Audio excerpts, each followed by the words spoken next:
Hello friends, veterans, नमस्कार। मैं अभी आपको एक बहुत ही इम्पोर्टेंट लेटर डाल रहा हूं जो यहाँ CDA पेंशन्स ने निकाला है। इनका नाम हिमांशु त्रिपाठी जी है और यह लेटर बहुत ही इम्पोर्टेंट है आपके लिए और ख़ास करके उन माइग्रेटेड पेंशनर्स के लिए जो स्पर्श में जा चुके हैं। उनकी बहुत ज़्यादा चिंताएं हो रही थी, बहुत ज़्यादा व्याकुल हो रहे थे कि नवंबर नज़दीक आने वाला है, हमारा लाइफ सर्टिफिकेट किस प्रकार दिया जाएगा। लेकिन क्योंकि स्पर्श पर काम चल रहा है, भारत सरकार बहुत सजग है, अपना CGDA बहुत सजग है, PCDA भी बहुत सजग है और लगातार ये ऐसे काम कर रहे हैं जिससे हमें वो सहूलियत हो। तो आपके लाइफ सर्टिफिकेट को देने के लिए इन्होंने एक नया सिस्टम निकाला है। अभी लेटर में आपके सामने डाल रहा हूं और ये लेटर है 12/10/2022 का।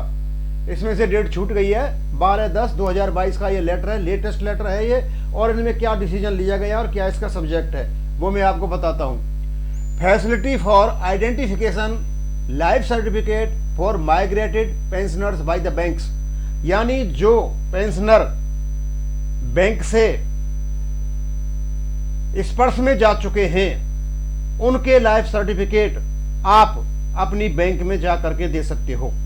जहां आप पेंशन लेते हो वहां आप जाइए और वो आपका लाइफ सर्टिफिकेट या जो एनुअल आइडेंटिफिकेशन है वो करेंगे। यदि आपका लाइफ सर्टिफिकेट और एनुअल आइडेंटिफिकेशन हो जाता है फिर आपकी पेंशन किसी भी हालत में नहीं रुकेगी, आपकी पेंशन डेफिनेटली आएगी। अब कौन कौन इसमें थे और क्या क्या इन्होंने डिसीजन लिए मैं वो थोड़ा पढ़ के बताता हूं। Meeting held on above subject through VC on 12/10/2022, 12/10/2022 को ये मीटिंग हुई थी। इसमें क्या क्या है? As project Sparsh has been implemented, large number pensioners have been migrated on Sparsh, बहुत ज्यादा स्पर्श में जा चुके हैं, लगभग 17 लाख से ऊपर। Communication through various modes, SMS, mails, circulars, outreach programs are being done to inform them about annual identification of life certificate। और विभिन्न तरीकों से ये बताया जा रहा है कि आप अपना लाइफ सर्टिफिकेट दें, उसको नहीं चूकें। उसके बाद इन्होंने क्या किया है?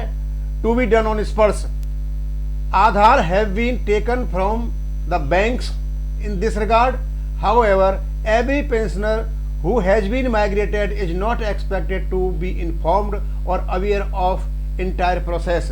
आपके आधार कार्ड स्पर्श में ले लिए गए हैं लेकिन ये पॉसिबल नहीं है कि 17 लाख से ऊपर लोगों को ये बताया जाए कि इन पेंशनर्स के हमारे पास लाइफ सर्टिफिकेट नहीं आए हुए हैं। इसलिए क्या किया इन्होंने? Therefore, it has been decided by the competent authority that the banks may capture the life certificate of the pensioner, identify themselves with the banks irrespective of their migration status। Identification life certificate status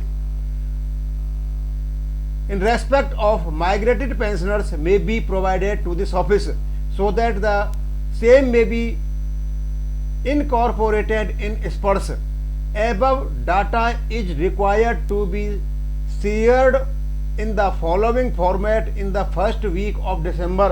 और जो दिसंबर का first week है उस समय तक आपको ये देना है। और नीचे लिखा हुआ जो डाटा है ये फॉर्मा दे रखा है, ये भर करके आपका वहाँ पहुँचना है बैंक ऑफ फॉर्मेट और टू लाइफ सर्टिफिकेट डिटेल्स जो किस किस प्रकार को आपको देना है। पहले सीरियल नंबर है, आपका PPO नंबर है, आपका बैंक अकाउंट नंबर है, नेम ऑफ पेंशन और फैमिली पेंशनर है। इसमें क्लास ऑफ पेंशन बताया है, A बताया है पेंशनर के लिए और B बताया हुआ है फैमिली पेंशन के लिए। और date of submission of life certificate ये भर करके आपको बैंक के पास जाना है और अपना लाइफ सर्टिफिकेट आपको देना है। यदि आपकी ये समस्या खत्म हो जाती है लाइफ सर्टिफिकेट या एनुअल आइडेंटिफिकेशन की, फिर आपको कोई प्रॉब्लम नहीं है, फिर तो स्पर्श का काम चलता ही रहेगा। दो ही बातें, आपकी पेंशन आती है और यदि आपका एनुअल आइडेंटिफिकेशन होता है, आप DLC और MLC नहीं कर पा रहे हो तो आप यकीन करें कि आपने अपना लाइफ सर्टिफिकेट बैंक में इस फॉर्मेट में जमा करा दिया है। It is therefore requested to continue with identification facility in the migrated pensioners who will visit bank branches in person, आपको स्वयं जाना पड़ेगा बैंक में। For pensioners who will submit their life certificate through जीवन प्रमाण their data may be extracted and clubbed with the date of visiting pensioner in the same में, और यदि आप जीवन प्रमाण में दिया है तो आपका डाटा वहां से ले लिया जाएगा. In addition to the above, it has also been decided by the competent authority that willingness regarding provision of API integration to perform identification may be facilitated by the banks. और ये जो bank इसको करेंगे काम को, तो ये जो बिलिंगनेस है ये भी ले ली जाए API इंटीग्रेशन के लिए. If agreed IT team of bank and PCDA may get in touch to work out the procedure. और जो बैंक इस काम को करेगा, ये API इंटीग्रेशन क्या है? API इंटीग्रेशन है इसका एप्लीकेशन प्रोग्रामिंग इंटरफेस, यानी ये सॉफ्टवेयर का काम है.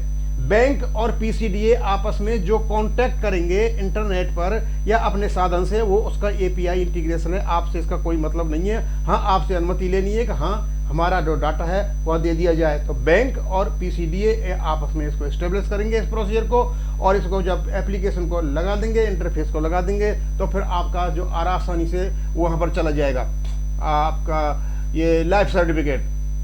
फिर कहते हैं ये बैंक ATM में get touch to work out the software procedure confirmation for both enabling identification or willingness for API integration may be given through return mail before 20 अक्टूबर 2022 तक. आपको जो बैंकों के साथ में जो API इंटीग्रेशन है 20 अगस्त तक जो ये बैंक काम कर रहे हैं उस समय तक ये कंप्लीट हो जाना चाहिए कि हम API से आपको ये सुविधाएं दे देंगे. अब देखने वाली बात यह है कि डिसीजन तो ले लिया गया है और बैंकों में इसकी कितनी सुविधाएं हैं, लेकिन आप जाइए बैंकों में और उनसे कहिए कि ये लेटर है और इस प्रकार का जो डिसीजन है वो PCDA पेंशन ने लिया हुआ है, वह बातें हुई हैं. और यदि आप वहाँ स्पर्श पर यदि आप DLC और MLC नहीं दे पा रहे हो तो आप बैंकों में जाकर भी अपना एनुअल आइडेंटिफिकेशन कर सकते हो.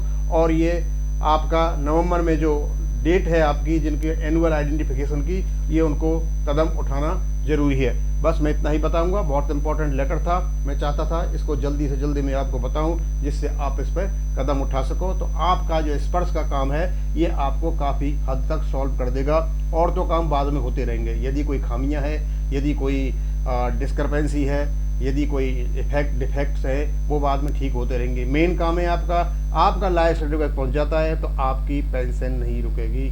थैंक यू, धन्यवाद.